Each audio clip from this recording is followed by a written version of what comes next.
Волшебному сундучку исполняется 1 год. Благотворительный фонд подводит итоги первых 12 месяцев работы.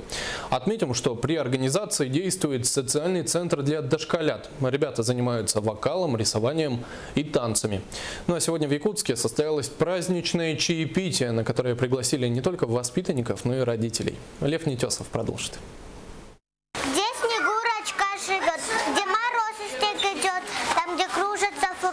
Маша Сметанина ходит на занятия уже полгода. Благодаря занятиям монтессори, скульптурной лепке и вокалу у юной воспитанницы улучшилась память, моторика и развилось логическое мышление.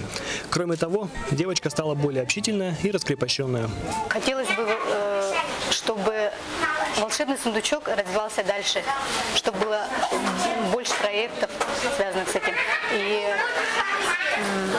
чтобы больше детей сюда приходило. Таких детей, как Маша, около 100, по 8, по 10 человек в группе. Социальный центр является одним из больших достижений фонда. В нем проводится множество занятий для детей от года и старше. Детей обучают по различным направлениям, в том числе и музыка, подготовка к школе и танцевальным урокам.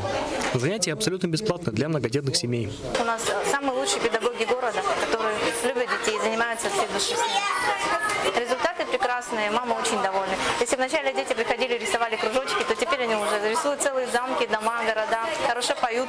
Сегодня фонд готовит к печати сувенирную книгу на 2 языках «Дети Азии. Большое путешествие по Якутии», приуроченное к наступающим международным играм. Кроме того, в планах руководителя волшебного сундучка Александры Киселевой распространить и развить опыт создания и работы социальных образовательных центров в России. Лев Нетесов, Александр Слепцов, НВК «Саха», Якутск.